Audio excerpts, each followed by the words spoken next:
E está no ar mais um episódio da nossa revista digital Risney pelo Mundo. E hoje nós estamos no ateliê do Roblin e vamos entrevistar esse magnífico artista. Roda!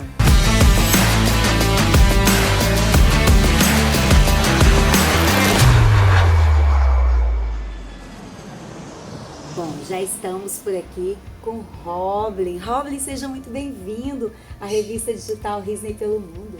Obrigado. Nós estamos aqui hoje, pós-Páscoa, para falar um pouquinho de uma das vertentes da arte desse artista tão versátil, o Roblin. E estamos aqui com esse quadro ao fundo, que é a Coroação de Cristo. Roblin, você fez assim vários quadros com essa vertente, verdade? Sim. Na verdade, hoje se discute muito a questão da Bíblia, as coisas de Jesus. Então, eu não sou muito de estar lendo, mas acabei penetrando na Bíblia um pouquinho e encontrei uma história que eu achei ela muito interessante. É a coroação de Cristo. Eu acho que foi um momento assim de muita judiação, E eu foquei nisso e resolvi fazer esse óleo sobre tela aqui, da vida de Jesus, esse pedacinho assim, entendeu? Que eu acho que marcou muito.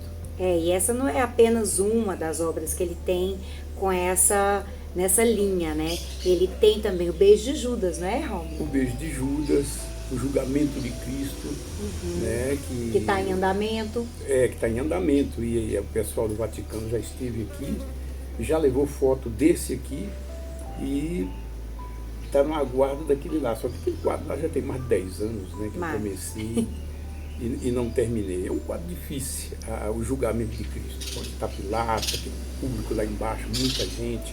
Então é um óleo sobre tela, mas ele é muito difícil. É um quadro grande, que eu já tive o prazer de ver, várias vezes.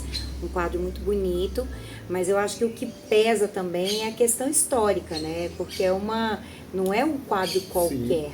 Sim. Nós estamos falando da história de Jesus. E é uma história, assim, belíssima, forte, E eu convidei o Roblin para estar nessa revista digital hoje justamente por causa dessas leituras que ele tem a respeito dessas pinturas de óleo sobre tela, Com essa...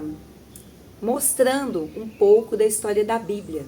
Eu acho isso muito interessante, Porque às vezes um artista ele só vai para um lado e o Roblin não. Ele sempre vai aí por vários caminhos, E um deles que eu acho muito bonito, que eu admiro muito, é essas leituras da Bíblia, Essas pinturas voltadas, para a história de Jesus, que eu acho belíssima, E não só, Roblin também faz belíssimas taperas do Cerrado, que são obras, que ele mesmo intitulou assim, Taperas do Cerrado, contando um pouco da história, Conta um pouquinho sobre as taperas para o pessoal que está nos assistindo. Sim. As taperas, na verdade, ela é uma página que está deixando de acontecer, Porque hoje ninguém vai sair da cidade mais para construir uma tapera para ir morar. Então, lá atrás, as taperas eram uma casa chique, era uma casa, cada um tinha uma tapera mais bonita do que a outra e cada um estava feliz naquilo ali. Então você veja a diferença de felicidade em cada época, Então as taperas proporcionam uma felicidade para as pessoas naquele tempo, Aí virando a página, estamos saindo das taperas e estamos entrando num outro período que as taperas já não têm nada a ver. Então, como eu faço parte dessa página, eu achei interessante pintá-las, entendeu? Então, para mim, as taperas é uma coisa muito preciosa dessa página que está se virando. As taperas que o Roblin, pinta com tanta maestria, não são só telas, são esculturas, é uma técnica mista que ele usa, Roblin? É verdade, é uma técnica mista, é pintura, escultura e modelagem. São as 3 técnicas associadas numa tela. Então se você pegar, você vê os relevos, você vê tudo. Então é a parte de modelagem e escultura. São obras, inclusive, que o artista demora, às vezes, até 5, 6 meses para finalizar. Então, assim, eu acho fantástico, né? E ele sempre está inovando. Não existe nenhuma tapera, por mais que ele tente refazer alguma que ele já fez, às vezes um cliente ou outro, né? Que fala, eu gostaria de ter aquela ali. Ele vai fazer, mas ela nunca sai igual. É como um espetáculo de teatro também, que nunca vai ser o mesmo naquele verdade. palco. Então, cada obra, né, pintada pelo artista, são obras únicas. Então, cada uma das pessoas que teve o prazer, né, de adquirir uma obra desse artista incrível, tem obras únicas em suas casas. E o Roblin, né, está espalhado pelo mundo inteiro, né? Por isso que ele está aqui na revista Risley pelo mundo. Tem obras na Europa, em vários países da Europa, tem obras nos Estados Unidos, tem obras na África, tem obras por vários e vários continentes e países, né? Que já levaram, né, e tiveram o prazer de adquirir obras desse fantástico artista que está aqui hoje. Roblin, sua trajetória começou quando você era bem pequeno, né? Na verdade, quando eu comecei na arte, eu morava numa cidade do interior, uma cidade pequena, aqui em Goiás, Brasil, bem conhecido, que era de Ceres, município de Ceres, e onde eu pintei o primeiro santo, que foi o Santo Antônio, né? É um santo que, na verdade, eu não sei muito da história dele, mas um rapaz chegou com uma fotografia pequenininha e falou, faz para mim maior. Peguei e fiz, então foi o primeiro santo que eu pintei. Isso foi nos anos 60, por aí, não sei se mais Faz ou pouco menos. tempo, né? E ficou legal, até eu fiquei assim um pouco surpreendido, porque eu fui ali olhando para a fotografia e fiz. Essa foi uma cópia, né, que o dono do restaurante lá, que eu me lembro até o nome, Toninho, ficou felicíssimo. Quando ele olhou e falou, rapaz, mas você conseguiu, não sei o quê. Então, para mim, a alegria dele me fez crescer, eu acho que foi isso. E desde então o Roblin vai por várias vertentes artísticas, ele trabalha com esculturas, ele trabalha não só com as obras de arte, e o Roblin também tem outra curiosidade, mexe também numa área que eu acho fantástica, que é o mundo do cinema. Roblin tem um filme, né, Roblin? Nós vamos mostrar um pedacinho aí para vocês que estão assistindo, Os Gladiadores dos Rios. Dá uma olhadinha aí nesse filme fantástico.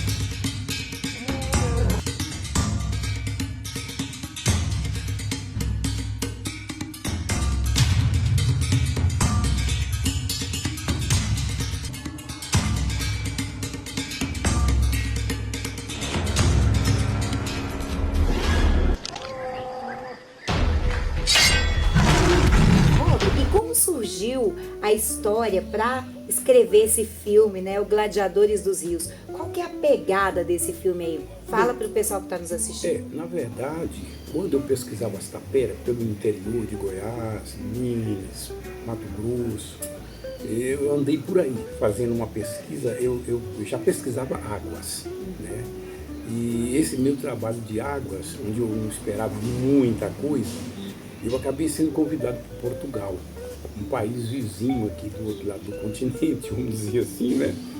Os portugueses tomam conhecimento do que é criar água, como é criar a água, que é isso aqui, ó. Já a gente vai mostrar para vocês o lago que ele tem aqui atrás, viu? Então, a criação de água, o mundo ainda não vive lugar que as pessoas sabem o que é criar água. Por quê?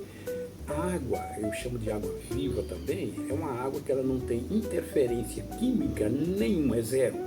Então eu chamo ela de água viva. Quando você pesquisa essa água, ela está composta de muitas vidas, entendeu? E hoje nós andamos destruindo nossos rios. As cidades, os estados, sei lá, tantos lugares, já não tem aqueles rios de água cristalina que a gente chama, né? Então esses rios estão sumindo, estão sendo destruídos.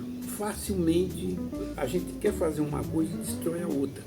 Então é preciso, antes de fazer uma coisa errada, tomar cuidado com o que está no entorno para não destruir. Bom, mas vamos para Portugal, que eu achei interessante.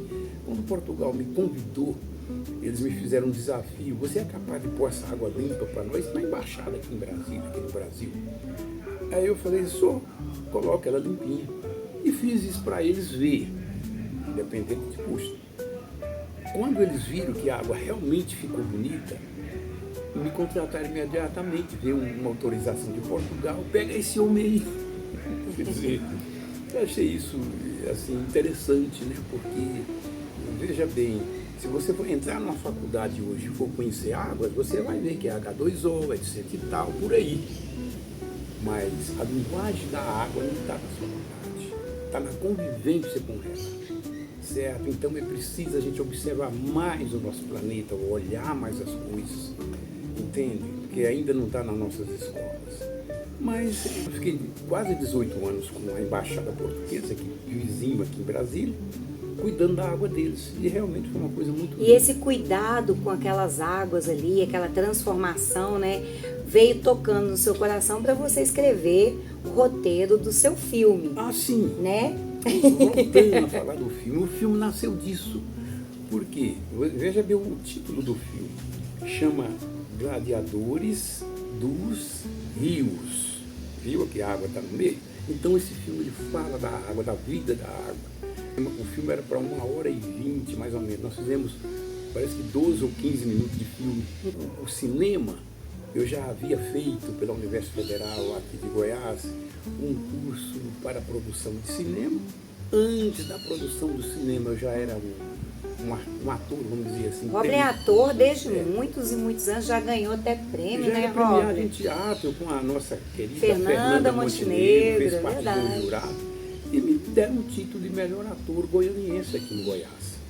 Então esse título também foi importante. Aí depois do título veio o curso que eu fiz pela Universidade aqui de Goiás, da produção de cinema, com um dos atores lá de Hollywood muito importante, o Tito, se não me engano é o apelido dele. E após esse curso eu me senti na capacidade de produzir filmes. Fiz alguns, não foi só um, não, fiz outros filmes e trabalhei em mais de 10 filmes também como ator. Muito bom. Não, e esse filme, gente, ele fala, né, justamente, né, ele é um curta-metragem, como o Roblin mesmo falou, era pano pra manga aí para um filme de mais de 1h30, né, mas, né, ele fez tudo do bolso dele, foi um filme que ele mesmo custeou, fez figurino, fez produção, fez tudo, né, tirando dali do próprio bolso dele mesmo para produzir esse filme que, né, eu posso dizer que é um belíssimo filme. Vale a pena assistir, vou deixar o link aí para vocês, tá? Gladiadores dos Rios, um filme belíssimo, dentro das possibilidades, né, que foram feitas com baixo custo. É um excelente filme, com direção, Roblin atuando, né, como um dos gladiadores, como o Antão, né? Então eu aconselho a vocês que não assistiram, assistam, que é muito lindo, um filme muito interessante, né? Sem falar na pegada dele, né, de conscientização, né, no cuidado das nossas águas. Não é um filme qualquer, é um filme que tem um caráter científico mesmo, mostrando o cuidado que nós devemos ter com as matas ciliares, né, e coisas assim para proteger os nossos rios que têm sido devastados, né, Roblin? Inclusive, nós aqui de Goiás, de Goiânia, temos aí um rio que está destruído, né, que é o nosso rio Meia Ponte, que poderia ser um lugar de diversão aí, né, para a cidade. Poxa, o povo vai lá para Araguaia se divertir, podia estar se divertindo aqui com uma praia de rio maravilhosa, que infelizmente virou um esgoto a céu aberto. É verdade, é verdade. É uma pena e é por isso que a briga dele é tão grande nessa questão das águas. Uma delas. Hoje a natureza tem que ter muito cuidado. Não basta a gente achar que vai fazer um esgoto e está resolvido. Não, não dá. É verdade. Gente, o Roblin, aqui no ateliê dele, né, eu convido vocês também a fazer uma visita, conhecer algumas das obras de arte desse artista. Nós temos aqui no ateliê do Roblin, né, esse espaço onde ele faz as suas experiências, inclusive é o único lugar aqui de Goiânia, tá, que tem a famosa Vitória Régia, porque não é típica aqui do Cerrado Goiano, dos rios daqui, mas ele foi. Conta um pouquinho dessa história sua, onde você foi buscar essa planta fantástica, né, que hoje em dia aqui no lago dele, dentro da casa dele, tem essas belíssimas Vitórias Régias. Conta um pouquinho para o pessoal. Na verdade, para você conhecer a Vitória Régia, é bom que você esteja com ela o dia todo. Durma vendo ela, certo? Porque ela tem um comportamento um pouco diferente das outras plantas, né? E quando eu fui ao Pantanal, aqui no Rio, dividindo com o Paraguai, né? Eu fui estudar a Vitória Régia lá no ambiente dela. Que primeiro você precisa conhecer lá para você saber o que, é que você vai fazer aqui que ela gosta. Então ela tem isso. Nós chamamos de Vitória Régia, mas na verdade esse nome pré-histórico dela chama Folha-Açu. Certo? Esse nome Vitória Régia é nome dado de uma pessoa de outro país. Aí colocaram esse nome e esse nome ficou aí. Para mim é um apelido da Folha-Açu. Mas o nome verdadeiro dela é Folha-Açu. Então essa planta é brasileira, não tem em outros países, nós temos ela aqui, certo? E ela vive muito bem, está até começando a soltar botões, vai abrir flor, esses dias agora. Então é uma planta assim que se eu tiver depois mais uma outra oportunidade, vou te explicar melhor como ela vive. E aqui, nesse espaço, né, do Roblin, que você é o nosso convidado para vir aqui conhecer, quer adquirir uma obra do Roblin, quer conhecer aqui as plantas aquáticas que ele cuida, né, com tanto carinho, e aqui é um lugar de arte mesmo, desde as plantas ornamentais, plantas aquáticas, né, que é um dos trabalhos do Roblin também, que é o paisagismo aquático. Venha nos conhecer, venha conhecer esse espaço maravilhoso, né? Faça aí no seu jardim um lago maravilhoso, convide esse artista para decorar. É uma experiência única você ter na sua casa um lugar desse de natureza viva. O interessante é que quando o Jardim Botânico descobriu que eu entendia de água e de folha-açu, eles me fizeram um convite e me pediram uma orientação, na verdade. E eu fui para lá e as águas do Jardim Botânico não estavam boas, estava turva, escura, né? Tinha uns tambaquis grandes assim, mas a água estava turva, então a água turva ela está doente. E eu cheguei, não fui tratar assim, fiquei lá para cuidar dela, porque precisava disso, folha seca. Né? Um rapaz que trabalhava lá, chamando de rapaz, mas já tinha 90 anos. E ele achou interessante as ideias e eles cuidaram da água de lá. E hoje as águas do Jardim Botânico. E ele está falando do Jardim Botânico do Rio de Janeiro. Do Rio de Janeiro. Porque aqui em Goiânia também nós temos um Jardim Botânico. Mas não é o né? do Rio, esse aí foi do Rio de Janeiro. Né? E aí me pediram uma orientação sobre o despejo dos esgotos dentro da Lagoa Rodrigo de Freitas. Muito complicado aquilo ali. Por quê? Porque o Rio de Janeiro é feito em cima de pedras. Os esgotos que são construídos ali com muita dificuldade, não tem outro lugar para despejar. E a área, como eles jogaram dentro da Lagoa Rodrigo de Freitas, já ficou a impossibilidade de você cuidar dessa água, ela já cai direto lá. Então eu estava lá no Cristo Redentor, em cima ali passeando, e não tirei o olho da água lá embaixo. Eu vi as manchas onde os esgotos despejavam. Quer dizer, a água do esgoto chegava escura e a água do mar já bem verde, clara, né? Mas aí eu vi a dificuldade que tinha, é meio complicado limpar as águas. É um problema muito sério, né, que aqui no nosso país destrói, né, muitos dos nossos rios, né, destruindo o nosso bem mais precioso que é a nossa água, né? E isso é recorrente em vários estados e não só no Brasil, fora também. É uma pena a gente saber que nós estamos perdendo os nossos rios e a nossa água limpa, né, para os esgotos. Isso é triste, né? Mas a gente ainda tem esperança de que as pessoas tomem consciência de que isso tem que mudar, né? Esperamos, né, Roblin? Que as pessoas mudem essa consciência, essa forma, né, de tratar a água. Que, poxa, nosso corpo é 70% de água. Como que a gente vai viver de água, né? Sendo que a gente está destruindo a água que faz parte, né, da maioria da nossa composição. Isso é complicado, né? Na verdade, a água da cidade hoje, ela já é contaminada. Quando ela não é contaminada pela forma natural de uso dela, ela é contaminada pela química. Ao querer limpar a água e ter uma água limpa, eles contaminam ela também. Então você está tomando água de garrafa e de alguma forma ela já se contaminou. Então a água natural é uma coisa, a água engarrafada é outra. Então é preciso prestar muita atenção, que às vezes você não está bebendo uma água limpa. A água está clara, mas às vezes ela não está limpa para a sua saúde. É verdade. Bom, gente, estivemos hoje aqui, né, com o Roblin no ateliê dele. Ele teve o prazer de nos convidar para estar aqui, né, conhecer um pouco mais sobre essa realidade dele, que ele vive aqui, do artista que todos os dias acorda cedo, vai ali pintar seus quadros. E olhem aí as nossas redes sociais para saberem mais sobre esse artista maravilhoso. Roblin, muito obrigada por essa entrevista, né? O pessoal da revista digital Risley pelo Mundo agradece você estar aqui mostrando um pouquinho da sua história, um pouquinho dessa sua linda trajetória para todos que nos assistem.